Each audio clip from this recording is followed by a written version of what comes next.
Hello students and viewers, welcome again to our online class grammar Ravi sir से। Students, आज हम लोग modal verb की एक्सरसाइज करने वाले हैं और वो एक्सरसाइज है पार्ट 2। पार्ट 1 में ऑलरेडी हम लोगों ने 5 मॉडल वर्ब्स के बारे में पढ़ाई की। उसके पिछले साल के पेपर्स कैसे आते हैं, उसमें किस टाइप के क्वेश्चंस रहते हैं, कॉमन एरर्स क्या होती है, अनकॉमन एरर्स होती है, उसको हमने अच्छी तरह से समझा। ठीक है, आइए जरा समझते हैं हम लोग पार्ट 2 में के अंदर शैल, विल, वुड, शुड और आर टू। आज हम लोग इसमें भी उसी के पैटर्न को फॉलो करेंगे। पिछले साल के पेपर जो एसएससी में आए, बैंक में आए हैं, रेलवे में आए हैं, ठीक है, उसमें हम ये समझने की कोशिश करेंगे कि किस टाइप के पेपर आते हैं, एरर कहां पे होती है, पेपर सेटर का माइंडसेट समझने की कोशिश करेंगे ताकि हमारी तैयारी उस लेवल तक जा सके। ठीक है, आइए स्टूडेंट समझते हैं। पहला सेंटेंस है, this will explain the decision taken to impose a blockade on the country in the midst of a crisis, no error. Student देखिए, ये सवाल पूछा गया था एसएससी सीजीएल मेंस 2018 में। ठीक है, हमें ये जानना है कि यहाँ पर एरर है नहीं है या नहीं है तो कहां पर है। स्टूडेंट, जब हम मॉडल वर्ब पढ़ रहे हैं तो हमारा पहला निशाना कहाँ होगा, वो मॉडल वर्ब पे ही जाएगा। मॉडल वर्ब कहाँ पे है, ठीक है, देखिए शुरू में ये मॉडल वर्ब, ठीक है, क्या है, वी मॉडल वर्ब है। ठीक है, मॉडल वर्ब का नेचर हम ऑलरेडी कई बार डिस्कस कर चुके हैं। ठीक है, कि वो वर्ब का फर्स्ट फॉर्म ही लेता है और वो ओरिजिनल फॉर्म होगी। आप ये जानते हैं कि सारी वर्ब इन नेचर प्लूरल में होती हैं। उसमें हम लोग यस या यस जोड़ करके उसको हम सिंगुलर, यस या यस जोड़ करके हम लोग उसको सिंगुलर बनाते हैं। ठीक है, यहां पर स्टूडेंट देखिए, दिस विल एक्सप्लेन्स। एक्सप्लेन क्या ओरिजिनल है, अपने आप में ओरिजिनल फॉर्म है? नहीं है। क्यों? क्योंकि ओरिजिनल फॉर्म होता है एक्सप्लेन। क्या होता है? एक्सप्लेन। इसमें हम यस या यस जोड़ करके वर्ब को सब्जेक्ट के हिसाब से मैच करके हम लोग यूज करते हैं। यहां पर स्टूडेंट जो मॉडल वर्ब का नेचर कहता है कि वो फर्स्ट फॉर्म ही तो लेगा ही लेगा, अपना ओरिजिनल फॉर्म भी लेगा। यानी क्या होना चाहिए यहाँ पर? एक्सप्लेन होना चाहिए। ठीक है, this will explain the decision taken to impose a blockade on the country in the midst of a crisis. ठीक है, तो हमारे किस एरिया में एरर है स्टूडेंट? यहाँ पर एरर है। ठीक है, अभी इन सबको हम लोग समझते हैं, फिर ये समझने की कोशिश करेंगे कि ज्यादातर एरर्स होते आ कहां रही है, किस एरिया में। अगला सेंटेंस क्या है? He had not have done such a filthy thing, no error। ये देखिए स्टूडेंट्स, आरबीआई में पूछा गया था। स्टूडेंट्स, हमारा जो मॉडल वर्ब है वो नेचर में क्या है, वो ought to। नेचर इसलिए बोल रहा हूं कि इसमें अकेला मॉडल वर्ब है जो टू लगा होता है इसमें। ठीक है, और जब आप ought to का हमारा वीडियो देखेंगे, जो डेडिकेटेड वीडियो, इस पे हमने डिस्कशन किया है इसमें कि अकेली मॉडल वर्ब ऐसे है जो अपने साथ थोड़ा सा चेंज को अलाउ करती है। ठीक है स्टूडेंट, जब हमको निगेटिव सेंटेंस बनाना होता है तो हम लोग क्या करते हैं? ought not to लिखते हैं। ठीक है, ought to not नहीं लिखते हैं, OUGHT ought to not नहीं लिखते हैं। ठीक है, ये नहीं होता, ये होता है इस केस में। ठीक है, तो यहां पर देखिए ought not to नहीं लिखा है। ठीक है, तो यहां पर किस सेक्शन में एरर है? यहां पर एरर है, he ought not to have done such a filthy thing। ठीक है, या नो एरर, तो हमारे में एरर है और इस सेक्शन में एरर है। ठीक है, तीसरा, the doctor advise Mister Murugan that because of his severe crimes he should lay in the bed for a few days. SSC tax assistant 2009 में पूछा गया था स्टूडेंट। इसमें हमें क्या समझना है स्टूडेंट्स, हम फिर वहीं पे पहुंचेंगे हमारा मॉडल वर्ब सेंटेंस में कहां है। ठीक है, हमारा मॉडल वर्ब ये है। ठीक है, should, he should lay in the bed for a few days. Students, हमें क्या क्या ध्यान रखना है, मॉडल वर्ब के साथ जो वर्ब लगा हुआ है वो ओरिजिनल मीनिंग, ओरिजिनल फॉर्म में हो। ओरिजिनल का मतलब यहाँ पर मैं अगर और ज्यादा क्लियर करूं तो एप्रोप्रिएट वर्ब होनी चाहिए। एप्रोप्रिएट का मतलब जो मीनिंग सब्जेक्ट के साथ निकलनी चाहिए वही आनी चाहिए। ठीक है, डॉक्टर ने मुर्गन को एडवाइस किया because of his severe crimes he should ले। स्टूडेंट्स, अगर आप मीनिंग समझें, ले माने होता है लेटाना। ले माने क्या होता है? लेटाना। और डॉक्टर ने एडवाइस क्या किया उसको कि तुम्हें बेड पे कुछ दिन लेटना चाहिए, तुम्हें कुछ दिन बेड पर लेटाना नहीं चाहिए। सेंटेंस होता है, किसी दूसरे के लिए कह सकते हैं आप कि उसको लिटाइए। ठीक है, लेकिन अपने लिए आप नहीं कह सकते, अपने लिए क्या कहेगा? लेटिए। तो डॉक्टर ने उसको खुद अपने लिए क्या सजेस्ट किया? ही शुड, यहां पर क्या होना चाहिए? लाई। लाई माने क्या होता है? लेटना। उसको बेड पर कुछ दिन के लिए लेटना चाहिए, आराम करना चाहिए, जो मांसपेशियों में उसके क्रैम्प्स है। क्रैम्प्स मतलब खिंचाव। ठीक है, तो ऐसे में स्टूडेंट्स हमें क्या समझना है, यहाँ पर निष्कर्ष निकल रहा है कि वर्ब तो ये सब कंडीशन हम चेक करेंगे ही करेंगे कि फर्स्ट फॉर्म में है, अगर है तो थर्ड फॉर्म में होनी चाहिए। उसके बाद भी हमको क्या समझ में आ रहा है, यहां से समझ में आया कि वर्ब की ओरिजिनल फॉर्म होनी चाहिए, यहां से हमको समझ में आ रहा है कि एप्रोप्रिएट वर्ब यूज होनी चाहिए। ठीक है, आइए अगला समझते हैं।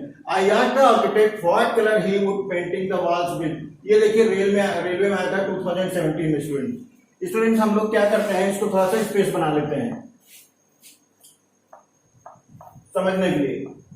ठीक है, यहां पे क्या है students, I asked the architect what colour he would painting. Students हमने यहां पर ये पास्ट फॉर्म में है, तो यहां भी हमारा वुड फॉर्म में पास्ट फॉर्म में है। ठीक है, विल का वुड होता है यहां पर, लेकिन ये V1 होना चाहिए ना। ये क्या है, इंग फॉर्म लगा हुआ वर्ब का, तो यहां पर किस एरिया में इरर है हमारा, यहां पर इरर है। क्या होना चाहिए, he would paint the walls with. तो ये बहुत सिंपल इरर है स्टूडेंट। ठीक है, ये भी हमको समझ में आया कि कॉमन इरर्स भी पेपर सेटर्स रखते हैं। ठीक है, अगला है if she had come to me I have helped her. यहां पर स्टूडेंट 3 दिया हुआ है मॉडल वर्ब, शुड होना चाहिए या वुड होना चाहिए या कुड होना चाहिए। स्टूडेंट्स हमने जब आपको पढ़ाया था उसमें एक कंडीशन डिस्कस की थी आपसे। यहां का मीनिंग क्या निकल रहा है कि अगर वो मेरे पास आती तो मैं उसकी मदद करता। ठीक है, ये क्या बता रहा, सेंटेंस का सेंस क्या है, ये पास्ट का इश्यू है। ठीक है, लेकिन वो एक्ट जिसके बारे में कहा जा रहा है वो परफॉर्म ही नहीं हुआ है। अगर वो आती इसका मतलब ना वो गई ना उसने हेल्प किया, यही तो सेंटेंस हुआ। तो ऐसे में हम लोग वुड का इस्तेमाल करते हैं स्टूडेंट। ठीक है, would is the best choice here. ठीक है, WOULD is the best choice. जो चीज मैंने अभी डिस्कस की वो चीज अगर आप ध्यान में रखेंगे तो कहीं भी आएगा तो आप मोड ऑफ एक्शन के बेस पे आप यहाँ पर वुड रखेंगे और कोई कंफ्यूजन नहीं होगा आपको। शुड या कुड या और भी कोई अगर मॉडल वर्ब दिया है alternatively. To be a good leader one should have the courage to take decisions and be honest. Students हमारा निशाना सीधे कहाँ जाना चाहिए, ये शुड। ठीक है, अब क्या है, should have the courage to take decision and be honest. Student देखिए यहां पर ये सेंटेंस थोड़ा सा अलग है। यहां पर क्या है, ऑनेस्ट यूज किया गया है। ठीक है, ऑनेस्ट क्या है, एडजेक्टिव है। बहुत सारे एडजेक्टिव्स हैं स्टूडेंट। ठीक है, उसमें से ऑनेस्ट भी है। इसके पहले हम लोग बी का यूज करेंगे, यहां बी नहीं होगा। क्यों, ठीक है, आप देखिए हम लोग क्या कहते हैं, बी सिंसियर, बी ऑनेस्ट, ये कहते हैं ना बी ब्रेव। ऐसे में स्टूडेंट हमें यहां तुरंत पकड़ लेना चाहिए कि इस एडजेक्टिव पहले हम लोग बी लगाएंगे, बीन का यूज नहीं होता है। ठीक है, तो काइंडली क्लियर इट, अदरवाइज कभी कभी कंफ्यूजन इतना हो जाता है कि आप इन्हीं शोध पे अटके हुए। ठीक है, इसीलिए मैंने इस सवाल को इंक्लूड किया इसमें। ठीक है, ये देखिए बैंक में 2011 में पूछा भी गया था। We are to care our parents. अगला सेंटेंस है, हमें अपने पेरेंट्स का ध्यान रखना चाहिए। ठीक है student, ought to, should, must, इन सब का भी अर्थ होता है चाहिए। हमने आपसे जब आर्ट टू के बारे में डिस्कस किया था उसमें एक बहुत जोर देके बोला था कि मॉरल रिस्पॉन्सिबिलिटी, मॉरल ऑब्लिगेशंस को जहां पर हमको डिलीवर करते हैं, हमको करना होता है, वहां पर हम लोग आर्ट टू का इस्तेमाल करते हैं। That is exclusively a very fit modal verb at that point. ठीक है, यहां पर आपको समझाना ये चाहते हैं स्टूडेंट कि बात आई मॉरल ऑब्लिगेशंस की। स्टूडेंट यहां पर मैं फिर साफ कर दूं, थोड़ा स्पष्ट कर दूं, मॉरल ऑब्लिगेशंस होती क्या है ताकि आप अच्छे से समझ सकें। मॉरल ऑब्लिगेशन, छोटे से एग्जांपल से आपको शेयर करता हूं। जब से कोविड-19 का स्प्रेड हुआ है, आउटब्रेक हुआ है, ठीक है, हमारे देश में गवर्नमेंट ने बहुत सारे स्टेप्स लिए हैं रोकने के लिए, लोगों को राहत देने के लिए। उसी में से एक राहत का था क्या कि जो लोग होम लोन पे कर रहे हैं या, ठीक है, उनको क्या किया गवर्नमेंट ने, रिलैक्स दे दिया कि भाई इस पीरियड का हम इंटरेस्ट नहीं लेंगे। ठीक है, तो ये क्या था, गवर्नमेंट की ने एक नैतिक जिम्मेदारी अपनी समझते हुए कि कुछ लोगों को इससे आर्थिक परेशानी इस दौरान हो सकती है। ठीक है, इसलिए गवर्नमेंट ने अपनी नैतिक जिम्मेदारी, मॉरल ऑब्लिगेशंस के तहत ये छूट दे दी। ठीक है, लेकिन छूट उन्होंने सबको दी है। ठीक है, छूट उन्होंने सबको दी है ना, कोई गाइडलाइन में ये नहीं कि ये देंगे ये नहीं, इनको जितनी सैलरी आ रही है, जिनको इनकम आ रही है, जिनकी शॉप खुली है वो देंगे, बाकी वो देंगे। अब स्टूडेंट्स, गवर्नमेंट ने अपनी मॉरल ऑब्लिगेशन, रिस्पॉन्सिबिलिटी को तुरंत समझ लिया। अब एज ए जिम्मेदार नागरिक होने नाते, ठीक है, हमें भी ये चीज को समझना चाहिए कि हमारी मॉरल रिस्पॉन्सिबिलिटी क्या है। हमारी मॉरल रिस्पॉन्सिबिलिटी ये है कि अगर हम पे कर सकते हैं तो हमें तुरंत गवर्नमेंट को पे करते रहना चाहिए, जैसे हम पहले से करते आ रहे हैं, ताकि गवर्नमेंट को रेवेन्यू मिलता रहे और वो रिलैक्स पोजीशन में। तो जब दोनों ने अपनी जिम्मेदारी निभाई तो मूवमेंट हमारा स्मूथ हो जाएगा। यही चीजें होती हैं, जब आप अपने मदर फादर की केयर करेंगे तो ही समाज में एक स्मूथनेस रहेगी, समाज में सुरक्षा फील होगी कि आप भी जब उसी जगह पे जाएंगे तो आपको भी सुरक्षा महसूस होगी कि नहीं, हमारा भी बेटा हमको हमारी केयर करेगा। तो मॉरल ऑब्लिगेशन समाज की जरूरत है स्टूडेंट्स, और इसकी तो आज जरूरत और भी बढ़ गई है मॉडर्न वर्ल्ड में, ठीक है। इसलिए मैंने इस चीज को आपको समझाना, और जब मैंने आपको ये चीज समझाई तो उम्मीद करता हूं कि आपको रटना जैसा कोई सोच नहीं होनी चाहिए। मॉरल ऑब्लिगेशन क्या क्या है वो आप समझिए, then you should use with correct modal verb, ठीक है। आइए स्टूडेंट्स अगला समझते हैं। The poisonous gases will effect our health, no error. ये देखिए एसएससी एलडीसी 2010 में पूछा गया था। स्टूडेंट्स समझते हैं इसको। ये पॉइजनस गैसें, ठीक है, हमारे स्वास्थ्य को असर करेंगी, प्रभावित करेंगी। यही तो होना चाहिए ना इसका मतलब। स्टूडेंट्स हम कहाँ है पे, विल, ये हमारा मॉडल वर्ब हो गया। इसके साथ क्या होना चाहिए, वर्ब होना चाहिए, ठीक है, वो भी फर्स्ट फॉर्म होना चाहिए, V1, ठीक है। अब मेरा ये कहना है इफेक्ट को हम चेक करें। इफेक्ट है क्या स्टूडेंट्स, इफेक्ट वर्ब नहीं है, इफेक्ट वर्ब नहीं है, ये क्या है, नाउन है। इफेक्ट इज ए नाउन, ठीक है, जिसका इंग्लिश क्या अर्थ होता है, प्रभाव। क्या होता है, प्रभाव। प्रभाव करना नहीं होता है, असर करना नहीं होता इसका मतलब। इसका मतलब होता है प्रभाव। हमारा जो सेंटेंस का मीनिंग निकल रहा है वो होता है कि ये गैस, हानिकारक गैसें प्रभाव डालेंगी, असर डालेंगी, प्रभावित करेंगी। वर्ब चाहिए यहाँ पे। तो यहाँ पर स्टूडेंट प्रभावित करने के लिए क्या होता है, वर्ड अफेक्ट होता है, AFFECT, ठीक है। तो यहाँ पर क्या एरर है, यहाँ पर वर्ब ही नहीं है अप्रोप्रिएट, ठीक है। तो हमें स्टूडेंट देखिए यहाँ माइंड सेट समझने की कोशिश करिए पेपर सेटर का, कि कोई जरूरी नहीं है कि मॉडल वर्ब के बाद वर्ब ही दे वो, ठीक है। तो ये चीज हमको ध्यान में रखना है, चौकन्ना रहना है, ठीक है। आइए जरा अगला सेंटेंस समझते हैं। I would rather to die than bed, no error, ठीक है। स्टूडेंट NDA 18 में पूछा गया था। जब आप स्टूडेंट्स हमारा वुड का वीडियो देखेंगे, जो कि काफी देखा गया है वीडियो लोगों द्वारा, ठीक है, वुड रेदर कभी भी अपने साथ टू नहीं लेता है, ठीक है। वुड रेदर, वुड के साथ रेदर है तो अपने साथ टू नहीं लेगा, ठीक है। तो यहाँ पर हमारा एरर पॉइंट ये है। हाँ, अगर यहाँ पर प्रीफर होता तो टू लगता, तब वो करेक्ट होता, ठीक है। अगला क्या है, move fast let's you should not miss the show, ठीक है।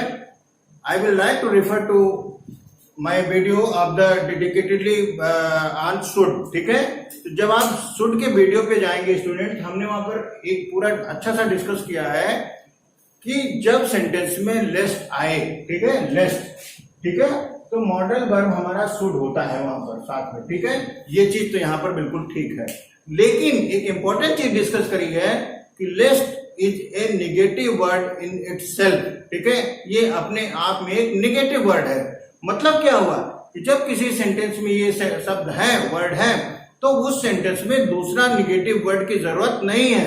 नॉट, नेवर, ये नो, ये सब सेंटेंस में नहीं हो सकते। क्यों नहीं हो सकते, क्योंकि इसका मतलब ही होता है कहीं ऐसा ना हो कि, कहीं ऐसा ना हो कि, कहीं ऐसा ना, ठीक है, हो कि। ये स्टूडेंट ना ऑलरेडी है इसमें, ठीक है। इसके बाद भी अगर यहां नॉट लग गया है तो इसका मतलब ये एरर है, ठीक है। ये चीज ध्यान रखिएगा। Patanjali would do yoga every morning, यहां पर स्टूडेंट्स वुड का यूज किया गया है। हमें यह समझना है कि वुड का यूज किया क्यों गया है, ठीक है। ऐसे सेंटेंसेस जहां पर आपकी पूर्व की किसी आदत को डिस्कशन किया गया हो, पूर्व की, पास्ट की, ठीक है, वहां पर हम लोग मोड ऑफ एक्शन को एक्सप्रेस करने के लिए उसका जो मेन वर्ब है उसके पहले हम लोग मॉडल वर्ब का यूज करते हैं, और वो मॉडल वर्ब क्या होती है, वुड। महर्षि पतंजलि या Patanjali would do yoga every morning, इसका मतलब क्या हुआ कि महर्षि पतंजलि प्रातः योगा किया करते थे, ठीक है। एक पास्ट की उनकी आदत की चर्चा हो रही है, ठीक है। ऐसे में सेंटेंस जहां पर हम किसी पास्ट के हैबिचुअल एक्शंस को डिस्क्राइब कर रहे हो, अगर सेंटेंस में है तो हमें उठा के चुपचाप वुड सेट कर देना वहां पे, ठीक है। अगला क्या है, वुड या कुड, क्या होगा, that I were a king. Student sentence क्या है, का जो भाव निकल रहा है, काश मैं राजा होता, ठीक है, जहां पर अनडिजायर्ड अनफुलफिल्ड डिजायर का एक्सप्रेशन हो सेंटेंस में, ऐसा ही है ना, काश वो रानी होती, ठीक है, काश वो मैं एक बड़ा कलाकार होता, एक काल्पनिक बात है जिसका सच से कोई लेना देना नहीं है। एज ऑन टुडे वहां पर हम लोग वुड का यूज करते हैं, ठीक है। अगर आपको ये चीज मेरी लाइन याद रहेगी तो आप गलती नहीं करेंगे। एक चीज यहाँ मैटर नहीं करता है कि सब्जेक्ट में आई है, ये अगर ही और सी भी होता तो भी स्टूडेंट्स बर ही लगता, ठीक है, ध्यान रखिएगा। ये हमसे कंफ्यूजन हो सकता है आपको, या मिस्टेक हो सकती है कि अरे ही के साथ वर कैसे लग जाएगा, सी के साथ वर कैसे लग जाएगा, ठीक है। तो यहाँ पर ये चीज कॉन्सेप्ट अगर आपके मन में रहेगा, ठीक है, आपकी मेमोरी में, यू विल गेट मार्क्स, ठीक है। यू शुड वियर मास्क या you must wear mask. Students, इसको भी हम उसी माध्यम से समझाना चाहते हैं। आज जब हम लोग के यहाँ कोविड-19 नहीं फैला हुआ था तो हमारे लिए जनरल प्रिकॉशन हो सकता था कि हमें मास्क पहनना चाहिए, ठीक है, किसी पब्लिक प्लेस पे खासकर, या हम खुद, हमको कोई इन्फेक्शन है तो हमें खुद प्रिकॉशन ही पहनना चाहिए कि हम किसी को इन्फेक्ट ना करें, ठीक है। आज क्या है स्टूडेंट, ना इन्फेक्ट करें और ना इन्फेक्ट हो, दोनों है। ऐसी स्थिति में क्या है, यही चीज मस्ट में कन्वर्ट हो गई, यही चीज मस्ट में कन्वर्ट हो गई। मस्ट मतलब कोई विकल्प नहीं है, हमें करना ही करना है। तो यू मस्ट वियर मास्क, ये आज के संदर्भ में बिल्कुल फिट है स्टूडेंट, ठीक है। सेंटेंस दोनों सही है, लेकिन सिचुएशन के हिसाब से वो हमारे लिए मस्ट इज द बेस्ट, ठीक है। You had not better wait any longer. Student, जब हमने शुड के बारे में आपसे डिस्कशन किया है, वहां पर हमने हैड बेटर को अच्छे से डिस्कशन किया है। हैड बेटर अपने आप में एक मॉडल वर्ब है, भले ही ये जब हम हैड की बात कर रहे हैं, बेटर की बात कर रहे हैं, ये एक ऑक्सिलरी वर्ब हुआ, ठीक है, और ये एडजेक्टिव हुआ, ठीक है। अलग अलग तो है, लेकिन जब एक साथ यूज होगा तो स्टूडेंट इसके बीच में कोई स्पेस नहीं हो सकता किसी चीज के लिए। हमारा क्या होगा sentence, you had better not wait any longer, ठीक है। तो ये ध्यान रखिए, हैड और बेटर के बीच में नॉट नहीं लगेगा, ठीक है, हैड बेटर के बाद नॉट लगेगा, ठीक है। He believe that only God would had helped him so he wrote a letter to him. यहां पर स्टूडेंट्स हम कहां पर जाएंगे, सीधे मॉडल वर्ब को पकड़ेंगे, ठीक है। मॉडल वर्ब हमारा वुड है। वुड के साथ स्टूडेंट्स हमने कई बार चर्चा की है, हैज नहीं लगता है, हैड नहीं लगता है, कुछ भी सेंटेंस हो, हैज नहीं लगता, हैड नहीं लगता, केवल हैव लगता है, ठीक है, परफेक्ट टेंस के लिए। तो यहाँ पर हैड लगा हुआ स्टूडेंट, तो ये गलत है। क्या होना चाहिए, गॉड वुड हैव, ठीक है, God would have help him so he wrote a letter to him, ठीक है। अरे स्टूडेंट, यहाँ पर देखिए, हिम कैपिटल का एच कैपिटल लेटर में लिखा गया है, क्या ये सही है स्टूडेंट? बिल्कुल सही है। जरा कैपिटल लेटर का हमारा वीडियो जाके देखिए कि यहाँ पर हिम में एच कैपिटल क्यों लिखा जाएगा, ठीक है, आपका कॉन्सेप्ट यहाँ पर क्लियर हो जाएगा, ठीक है। बहुत सब ये सब मिस्टेक्स हम लोगों से अक्सर होती रहती हैं, स्टूडेंट से बहुत मिस्टेक्स होती रहती हैं, और जब परीक्षा में मार्क्स करते हैं समझ में नहीं आता नंबर गए कहाँ होंगे हमारे, ठीक है। Would you tell me the way to the temple, क्या आप मुझे मंदिर का रास्ता बताएंगे? स्टूडेंट्स, बात यहाँ पर उसको समझना यही है कि वुड क्यों यूज किया गया है, ठीक है। बिल भी तो यूज हो सकता था, बिल माने भी हमारा ये नहीं है क्या मुझे मंदिर का रास्ता बताएंगे। स्टूडेंट्स, ऐसे में चाहे बिल है या वुड है, सेंटेंस का जो भाव निकलता है क्या है, क्या मुझे आप मंदिर का रास्ता बता देंगे, या क्या मुझे आप मंदिर का रास्ता बता सकते हैं। सेंटेंस चाहे वो गे निकला है चाहे सकते निकला है, बात केवल प्रेजेंट की ही है, ठीक है। एक चीज, दूसरी चीज हमें क्या समझना है कि हम किसी से पूछ रहे हैं, ठीक है, अनजाने से पूछ रहे हैं। अनजाने से पूछने में हमारा इनफॉर्मल रिक्वेस्ट होता है। इनफॉर्मल रिक्वेस्ट में हम लोग वुड का इस्तेमाल करते हैं स्टूडेंट। बिल से भी अधिक नम्रता वाला वर्ड शो करने के लिए वुड है। तो स्टूडेंट्स, हमने अच्छा खासा डिस्कशन किया कई सारे टाइप के सेंटेंस, और कोशिश ये करी कि कोई भी सेंटेंस यहाँ पर डबल बार ना आए, ताकि आपको मैक्सिमम आउटपुट हम इस वीडियो के माध्यम से दे सकें। तो स्टूडेंट्स, उम्मीद है इस चैप्टर को हम यहीं पर क्लोज कर रहे हैं। और रिक्वेस्ट कर रहे हैं कि आप इस चैनल को सब्सक्राइब करके आप सारा लाभ उठाइए। ग्रामर का बहुत बारीक से बारीक चीजों का डिस्कशन इस चैनल पे होता है, ठीक है। भले कम वीडियो पढ़ते हैं लेकिन वीडियो में कंटेंट मैक्सिमम मिलेगा स्टूडेंट्स, आई प्रॉमिस। इसके अलावा आप लोगों को कोई भी अगर दिक्कत है ग्रामर से संबंधित, you come through the comments and I will revert to you. Thank you students.